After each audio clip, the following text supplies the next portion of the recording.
الحمد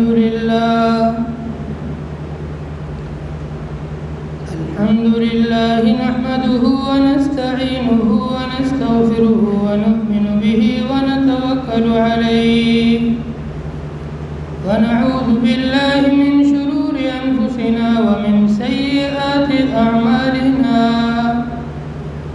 من يهده الله فلا مضل له ومن يضلله فلا هادي له ونشهد أن لا إله إلا الله وحده لا شريك له ونشهد أن سيدنا ومولانا محمد صلى الله تعالى عليه وسلم وعلى آله وصحبه أجمعين. أما بعد، قال الله تبارك وتعالى في كتابه المجيد: أعوذ بالله من الشيطان الرجيم، بسم الله الرحمن الرحيم. يا أيها الناس قد جاءتكم موعظة من ربكم وشفاء لما في الصدور وهدى ورحمة للمؤمنين. وقال تعالى: ويشفي صدور قوم مؤمنين. عن عائشة رضي الله تعالى عنها قالت: قال رسول الله صلى الله عليه وسلم: الماهر بالقرآن مع السفرة الكرام، والذي يقرأ القرآن ويتتعتع فيه وهو شاق عليه له أجران، متفق عليه، أو كما قال عليه الصلاة والسلام. رب اشرح لي صدري ويسر لي أمري واحلل عقدة من لساني يفقهوا قولي واجعله وزيرا من أهلي. اللهم صل على محمد وعلى آل محمد كما صليت على إبراهيم وعلى آل إبراهيم إنك حميد مجيد. اللهم بارك على محمد وعلى آل محمد كما باركت على إبراهيم وعلى آل إبراهيم إنك حميد مجيد.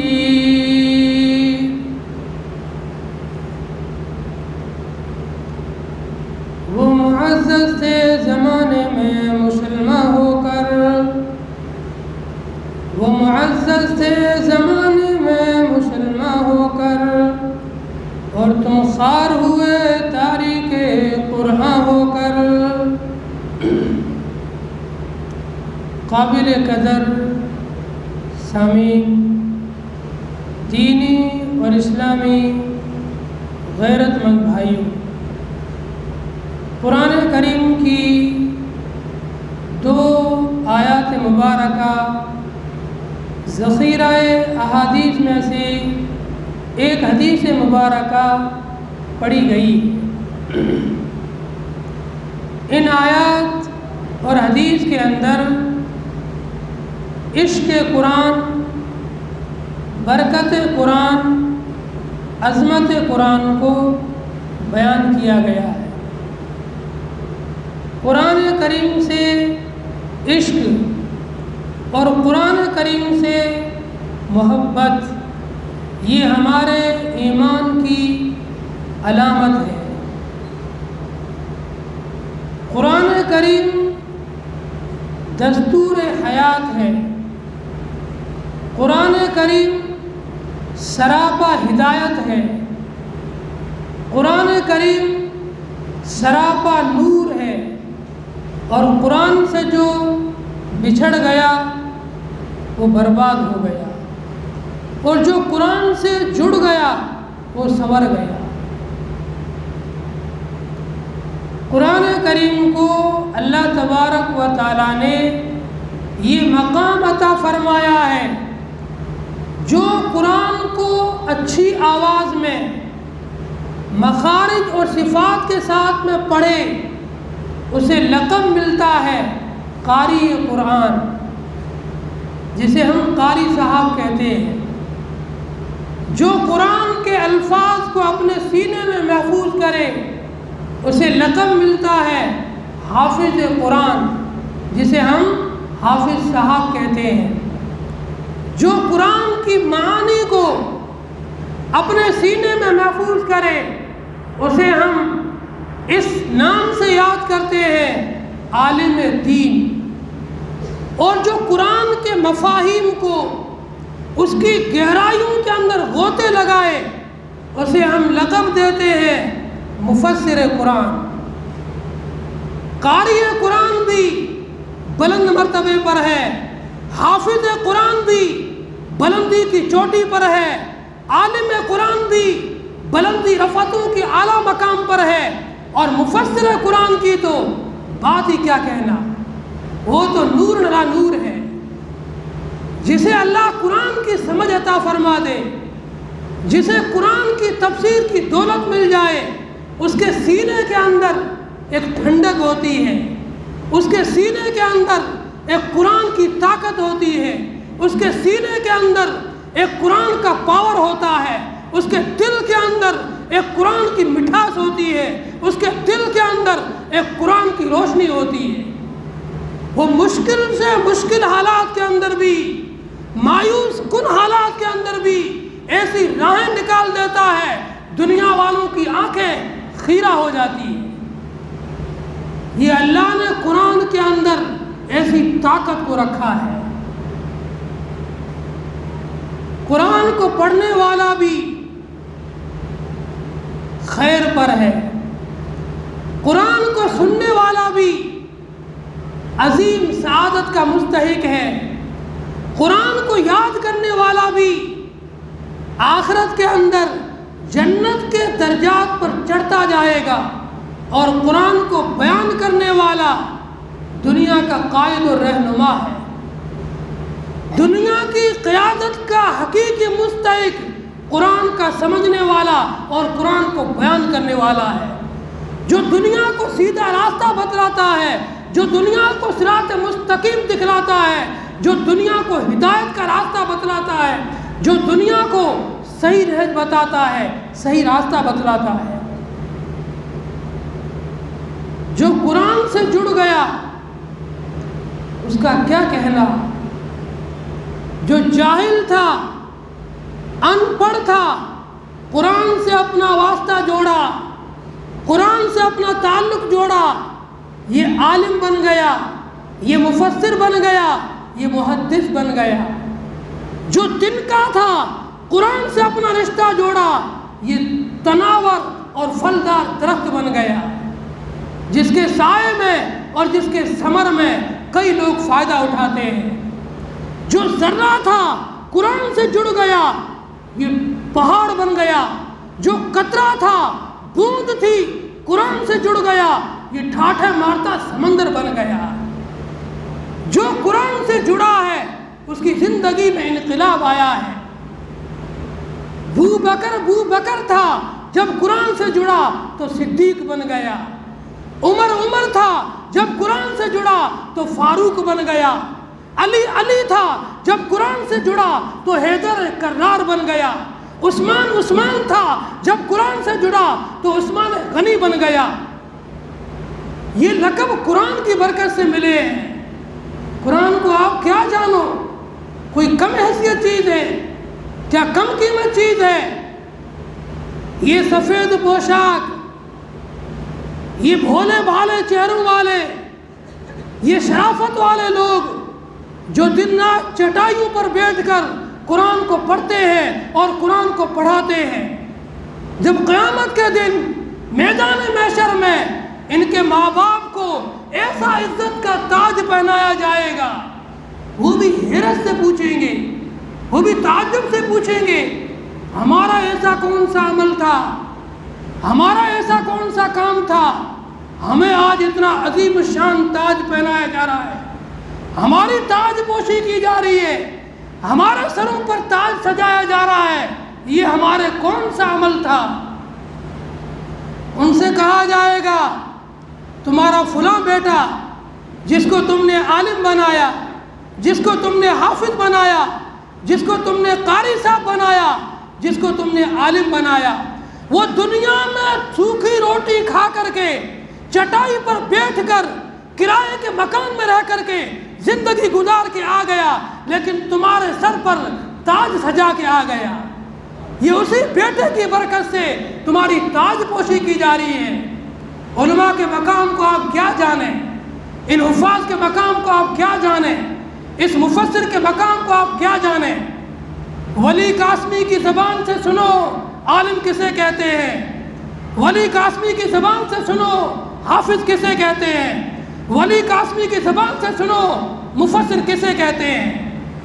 مفسر وہ ہوتا ہے جو گمراہی کے دلدل میں پھنسے ہوئے لوگوں کو چراغے اور روشنی دکھاتا ہے، جو مایوس کن حالات کے اندر لوگوں کی ہمت بندھاتا ہے، جو مشکل حالات کے اندر لوگوں کی ڈھارس بندھاتا ہے۔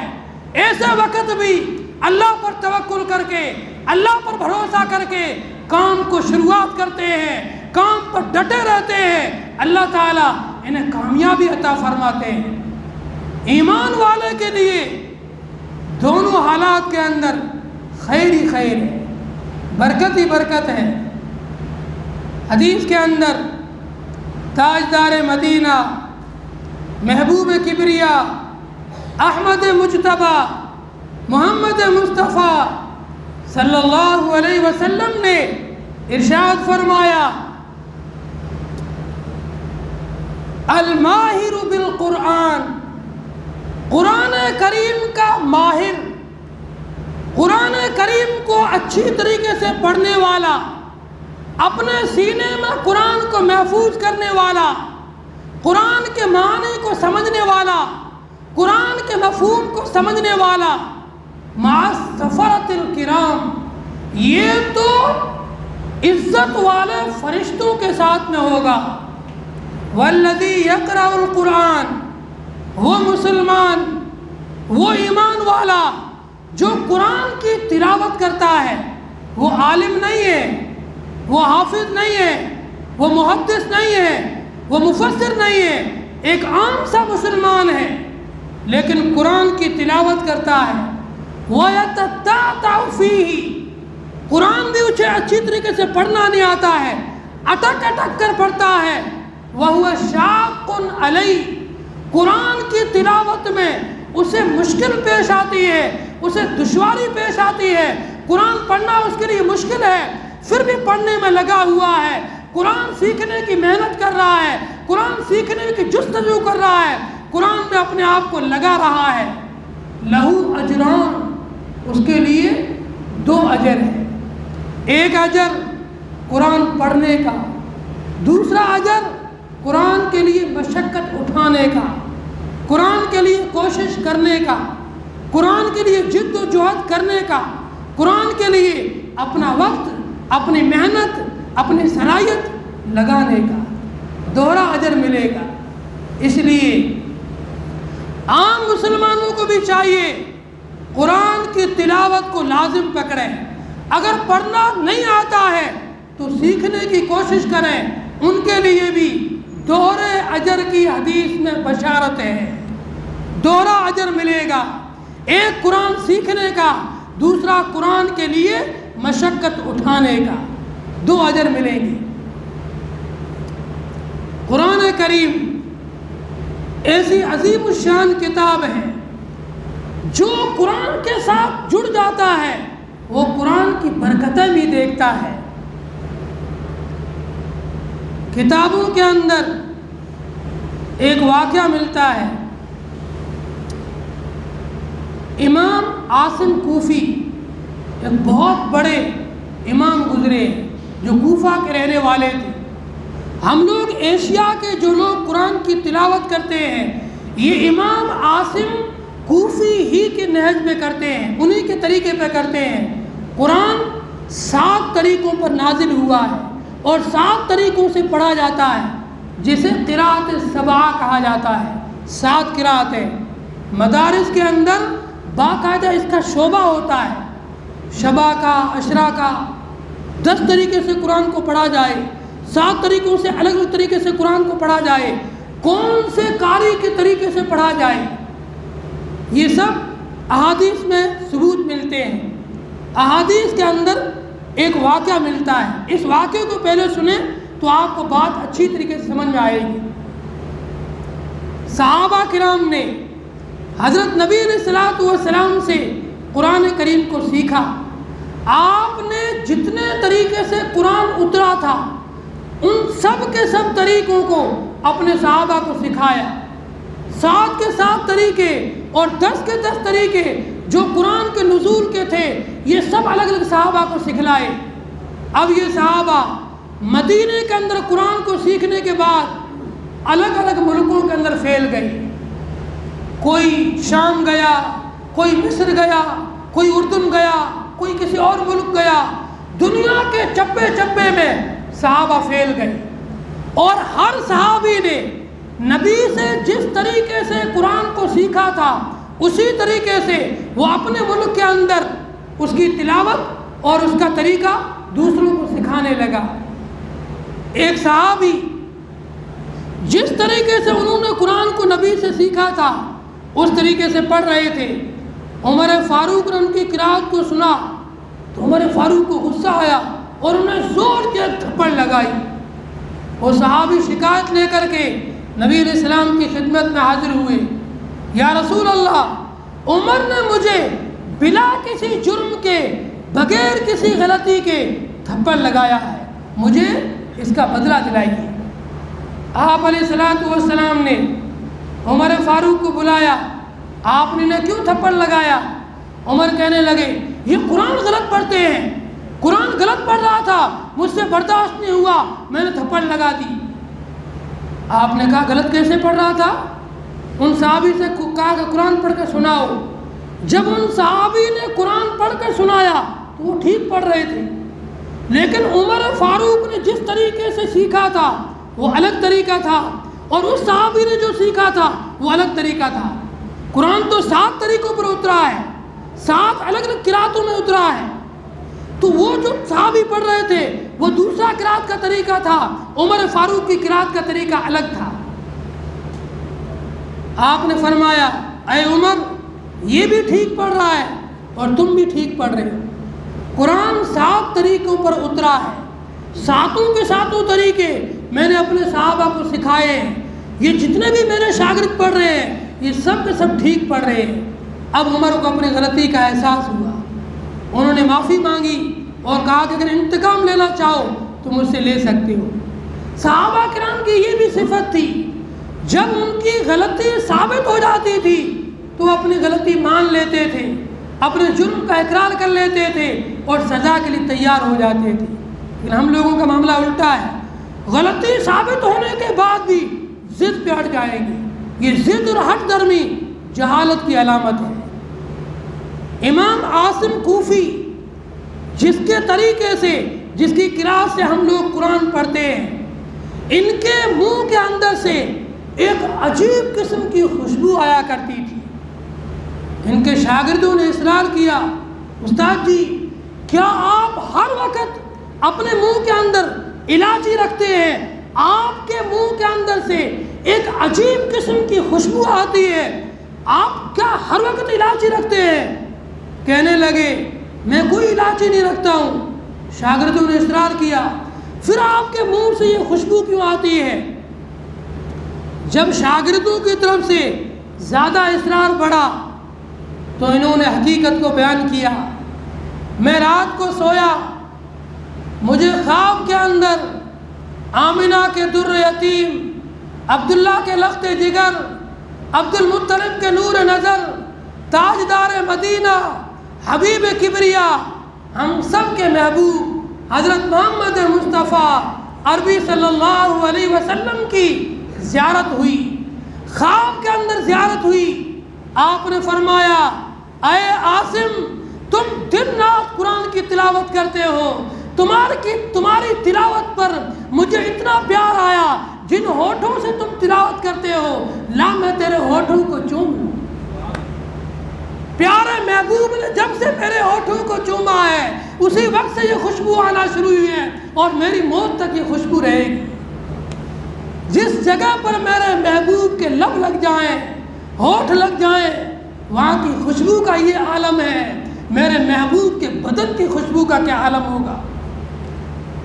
امام عاصم کوفی جب تک زندہ رہے ان کے منہ سے نبی کے ہونٹ، نبی کے چمے کی وجہ سے اور نبی کے بوسے کی وجہ سے خوشبو آتی تھی۔ یہ قرآن کی برکت ہے۔ جو قرآن سے لو کرتا ہے، جو قرآن سے پیار کرتا ہے، جو قرآن سے الفت لگاتا ہے، جو قرآن سے محبت کرتا ہے، قرآن پھر اپنی برکتوں سے اسے نوازتا ہے، قرآن پھر اسے عزتوں کی بلندیوں پر لے جاتا ہے، قرآن پھر اسے سکون اور چین والی زندگی عطا کرتا ہے۔ پہلے اپنا رشتہ قرآن سے جوڑ کر تو دیکھو۔ وہ معزز تھے زمانے میں مسلمان ہو کر، صحابہ کے بارے میں ہے، صحابہ تو ایمان میں داخل ہوئے، قرآن کو پڑھا، عزت کی بلندی پر پہنچ گئے، رفعت کی بلندی پر پہنچ گئے، آدھی دنیا کے حکمراں بن گئے، اور ہم اور آپ اور تم خار ہوئے تاریخ قرآن ہو کر، قرآن کو چھوڑ کر ذلیل ہو کر، قرآن کو چھوڑ کر رسوا ہو گئے، قرآن کو چھوڑ کر بے دم ہو گئے، قرآن کو چھوڑ کر کمزور ہو گئے، قرآن کو چھوڑ کر پسپا ہو گئے، قرآن کو چھوڑ کر پست ہو گئے اور ذلت کی کھائی میں گر گئے۔ اس قوم کی بلندی، اس امت کی عزت، اس امت کی ترقی قرآن ہی کے اندر چھپی ہوئی ہے۔ جو قرآن سے جڑے گا اسے شفا بھی ملے گی، اسے رزق بھی ملے گا، اسے عزت بھی ملے گی، اسے عہدہ بھی ملے گا، اسے سب کچھ ملے گا۔ جو قرآن سے کٹ جائے گا وہ کٹے ہوئے پتنگ کی طرح ہے، کہیں بھی جا کے خاردار وادیوں میں گرے گا اور پورا تار ہو جائے گا، اسے کوئی دیکھنے والا نہیں ہے۔ یہ مثال ہے قرآن کی۔ ایک اور واقعہ ہے، پیر ذوالفقار صاحب نے اپنے خطبات کے اندر ایک واقعہ نقل کیا ہے، سندھ کا واقعہ۔ سندھ کے اندر ایک ہندو گھرانے کی لڑکی کسی اسکول کے اندر پڑھنے جاتی تھی۔ اس اسکول کی تعلیم کے دوران اس کی دوستی کسی مسلم لڑکی سے ہو گئی۔ جس مسلم لڑکی سے اس کی دوستی ہوئی اس کی ماں عالمہ تھی اور گھر کے اندر بچوں کو ٹیوشن پڑھاتی تھی اور گھر کے اندر بچوں کو قرآن کی تعلیم دیا کرتی تھی، قرآن پڑھایا کرتی تھی۔ یہ جو ہندو بچی تھی یہ اپنی مسلم سہیلی کے ساتھ میں کبھی کبھی اس کے گھر چلے جایا کرتی تھی اور اس محلے کے اندر اس عالمہ کی بڑی قدر تھی۔ اگر کوئی بچی اس کے گھر پہ جائے تو گھر والے بھی کہتے تھے اس کے گھر کا ماحول اچھا ہے، اگر ہماری بچی وہاں جائے گی تو کچھ اچھی چیز بھی سیکھ کر آئے گی، وہاں سے کوئی گندی چیز اسے نہیں ملے گی۔ یہ ہمارے مسلمانوں کے گھروں کا ماحول تھا۔ ان گھروں میں ٹی ویاں نہیں تھی، ننگے ناچ نہیں تھے، گانے نہیں بجتے تھے، سرنگی کی باز پر ماں بھی ناچ رہی ہے، بیٹی بھی ناچ رہی ہے، بیٹا بھی ناچ رہا ہے اور سب کے سب بے حیا بن گئے۔ ایسا ماحول نہیں تھا۔ گھروں کے اندر کوئی بچی جاتی تھی تو بچی کے ماں باپ بھی سوچتے تھے کسی مسلمان کے گھر میں گئی ہے، وہاں سے کوئی اچھا پیغام ہی لے کر آئے گی۔ ایسا مسلمانوں کے گھروں کا ماحول تھا۔ اس گھر کے اندر اس بچی کا آنا جانا ہوا۔ جب یہ بچی ان کو قرآن پڑھتے ہوئے دیکھتی تھی اپنے سہیلیوں کو، اس کے دل میں بھی آیا میں بھی پڑھ لوں، اس میں کیا ہے۔ اس بچی نے ہندو ہوتے ہوئے، ہندو دھرم پر ہوتے ہوئے پورا قرآن پڑھا۔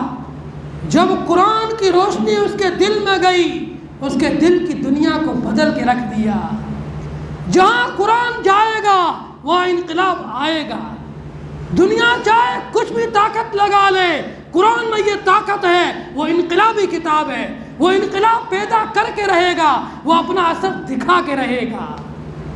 جب اس بچے کے دل میں قرآن آیا اس کے دل میں ایمان آیا، اس کے دل میں قرآن کا نور آیا اور اس نے اپنی استانی کے ہاتھ پر، اپنی ٹیچر کے ہاتھ پر، اپنی معلمہ کے ہاتھ پر، اپنی مدرسہ کے ہاتھ پر ایمان قبول کیا اور اپنے ایمان کو چھپا کر بیٹھی رہی، گھر کے اندر کمرہ بند کر کے قرآن کی تلاوت کرتی، نماز پڑھتی، اللہ کو یاد کرتی، دعائیں کرتی، الہی میں ایسے کفر کے ماحول میں ہوں، میں ایسے گندگی کے ماحول میں ہوں، میں ایسے ظلمت کدے میں ہوں جہاں چاروں طرف تاریکی ہی تاریکی ہے، لیکن تو نے میرے دل کو روشن کر رکھا ہے قرآن کی تعلیم سے، قرآن کے نور سے، قرآن کی روشنی سے، اس نور سے، اس روشنی سے میرے لیے کوئی راہ بھی نکال دے، میرے لیے کوئی راستہ بھی نکال دے۔